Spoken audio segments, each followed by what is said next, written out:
SKT Gold and Diamonds Swarna Vaibhavam. Polki Gold Jewelry pi no wastage, no making charges. Diamonds కేవలం 49,999 రూపాయలు మాత్రమే.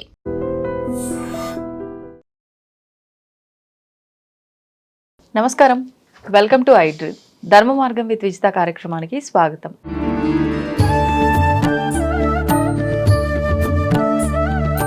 ప్రస్తుతం మనతో పాటు ఉన్నారు ప్రముఖ జ్యోతిష వాస్తు పండితులు, భారతీ శంకరపీఠం వ్యవస్థాపకులు, బ్రహ్మశ్రీ అన్నవరపు తిరుపతి మూర్తి అవధాని గురుగారు. ఇప్పుడు గురుగారితో మాట్లాడతాం. నమస్కారం గురుగారు. పరమేశ్వరార్పణం. గురుగారు, లలితా సహస్రనామ పారాయణం అనేది ఈ మధ్యకాలంలో ఎక్కువగా చేస్తూ ఉన్నారు. అసలు నిజంగా అంటే ఉన్న నామాలన్నింటికి సంబంధించిన అర్థం తెలిసి మనం కనుక పారాయణం చేస్తే ఎక్కువగా ఫలితం ఉంటుందా? అర్థం తెలియకపోయినప్పటికీ భక్తి శ్రద్ధలతో పారాయణం చేసినా కూడా ఫలితం ఉంటుందంటారా? ప్రధానంగా లలితా సహస్రనామానికి పేరు లలిత రహస్యనామ స్తోత్రము అని ఉంది. మరి రహస్యనామ స్తోత్రం అని చెప్పబడి ఉన్నప్పుడు సహస్రనామ స్తోత్రంగా ఎలా పడితే అలా పారాయణ ఎందుకు చేస్తున్నారు? అర్థం తెలుసా, అర్థం తెలీదా విషయం తర్వాత. అసలు రహస్యము అనేటువంటి దాన్ని బట్టబయలు ఎందుకు చేస్తున్నాము అనేటువంటిది కూడా ఒకటి మనం తెలుసుకోవాలి. రెండు, లలితా సహస్రం అనేటువంటిది ప్రధానమైన నామకరణం కాదు. లలిత రహస్యనామ స్తోత్రం ప్రధానమైన నామకరణం. ఆ లలిత రహస్యము అని ఎందుకు వచ్చింది అంటే మొత్తం ఆ స్తోత్రంలో ఉన్నది మొత్తం బీజాక్షరాలే. బీజాక్షరము అనేటువంటి దాన్ని రహస్యంగానే ఉంచాలి, బయటకి చెప్పబడేటువంటిది కాదు. బయటకి చెప్పబడేటువంటిది అన్నప్పుడు రహస్య నామము అని రాదు. మరి అందులో ఉన్నది మొత్తము కూడా బీజాక్షరములు అంటే 5,400 పైన బీజాక్షరాలు. అందులో 183 శ్లోకాలు. అక్షరాలుగా తీసుకుంటే ఒక్కొక్క శ్లోకానికి 32 అక్షరాలు ఉన్నాయి. ఒక్కొక్క విధానంలో 8 భాగాలు ఉంటాయి, 8 అక్షరాలు.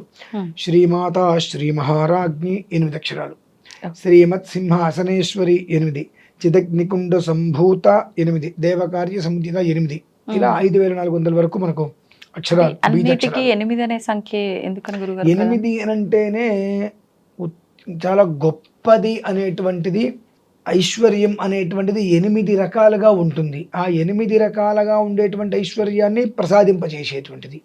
అలానే దరిద్రము అనేటువంటిది 8 రకాలను అనుసరించి ఉంటుంది. ఆ 8 రకాల దరిద్రాల్ని పూర్తిగా పారదోలేది. అలాగే దిగ్బంధనము అనేటువంటిది 8 రకాలుగా ఉంటుంది, అష్టదిగ్బంధనం అని చెప్పి. ఆ దిగ్బంధనం నుంచి బయటికి తీసుకొచ్చేటువంటిది.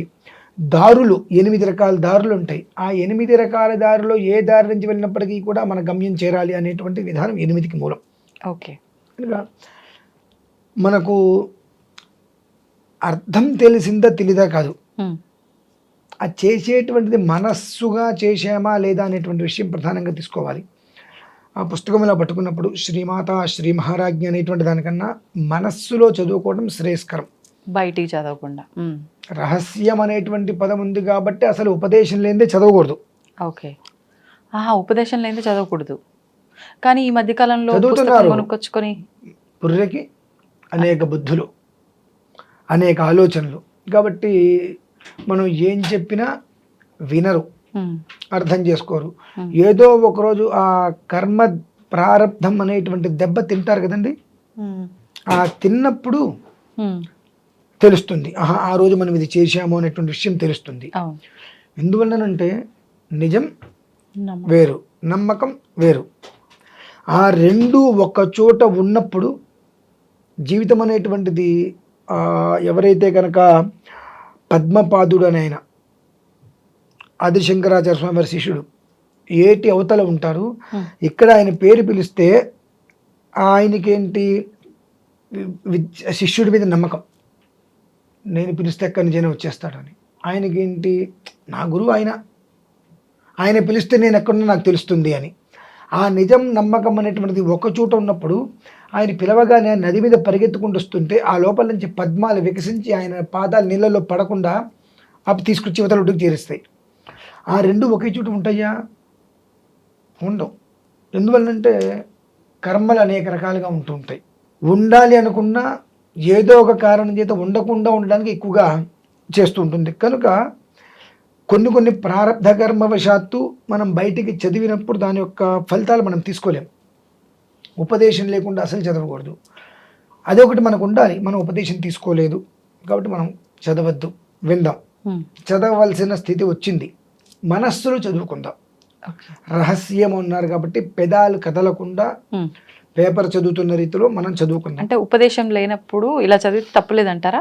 అసలు ఉపదేశం లేనప్పుడు చదవకూడదు, అసలు చదవకూడదు. ఉపదేశం తీసుకోవాలి ఖచ్చితంగా. ఉపదేశం తీసుకోవాలంటే గౌరీ పంచాక్షరి ఉండాలి. ఒకటికి ఒకటి అనుసంధానం ఉంటుందండి. ఏదో ఊరికే లలితా సహస్రనామం మీకు కావాలంటే నేను ఉపదేశం చేస్తా అంటే అవదు. దానికి గౌరీ పంచాక్షరి ఉండాలి. ఆ ఉపదేశం తీసుకోవాలి అని అంటే డైరెక్ట్గా ఆడవాళ్ళకి ఇంకొకరు ఇవ్వకూడదు ఉపదేశం. పెళ్లి కాకపోతే తండ్రికి ఇస్తే తండ్రి అమ్మ కూతురికి చెప్పాలి. పెళ్ళి అయితే ఆమె భర్తకి మేము ఉపదేశం చేస్తే ఆ భర్త ఆమెకు ఉపదేశం చేయాలి. అంతేగాని లేదంటే కొడుకు ద్వారా చెప్పాలి తప్ప డైరెక్ట్గా కూడా మంత్రోపదేశం స్త్రీకి ఎవరు కూడా ఇవ్వకూడదు. కనుక ఆ ఉపదేశం పొందాలి అనన్నా ఆవిడ గౌరీ పంచాక్షరి ఇవన్నీ ఉండాలి కాబట్టి చాలా వినడం ప్రధానం. కాదు అమ్మవారి మీద ఉండేటువంటి భక్తితో నేను చదువుకుంటాను అంటే చదవద్దు, మనస్సుతో ఆస్వాదించండి. మనస్సుతో ఆస్వాదించడం వల్ల ఏమవుతుందంటే పేపర్ చదివినట్టే మనం చదువుతాం, కళ్ళతో చదువుతాం మొత్తం అంతా కూడా.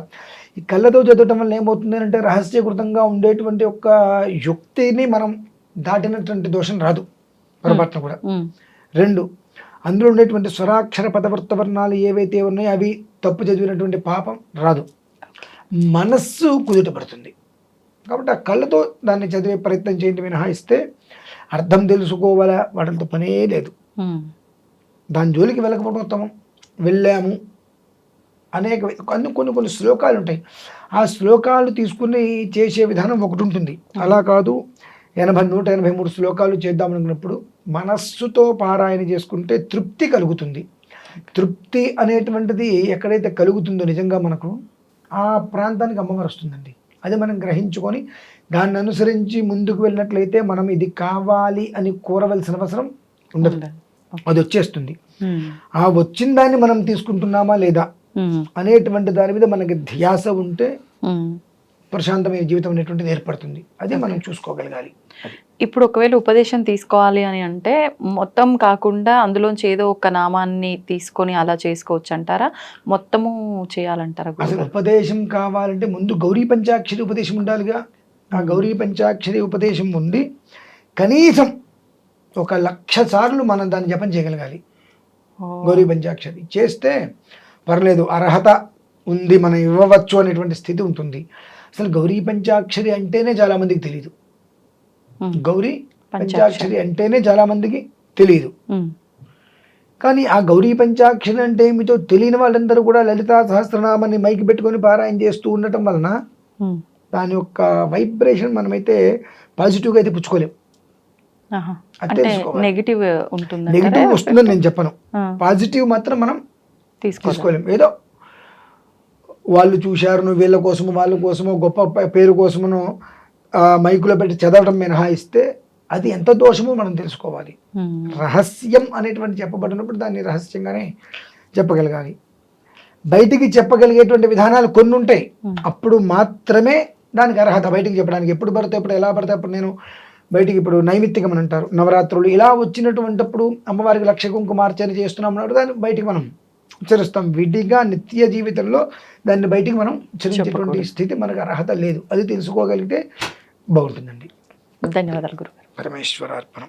And for more videos, please subscribe to iDream channel. Subscribe to iDream Media. Please subscribe to iDream. Please subscribe to iDream. Please subscribe iDream. And please subscribe to iDream. For more videos, subscribe to iDream. please like, share and subscribe to the channel. Congratulations, iDream. Subscribe to iDream. Subscribe to iDream. So subscribe to iDream Media. iDream ki iDream team andarki huge congratulations. Please subscribe iDream Media. Please subscribe to iDream. Subscribe iDream. Please subscribe to iDream. iDream అంటే నా కళల ఛానల్ను subscribe చేసుకున్న నోరు తిరుగుతలేదు, మీరైతే గంట గుర్తు కొట్టండి. For more such videos, please subscribe to iDream. Subscribe to iDream. Please subscribe to iDream. Please subscribe iDream Media. Please do subscribe to iDream. Please subscribe to iDream Media. For best entertainment and information, please subscribe iDream. And don't forget to subscribe to iDream.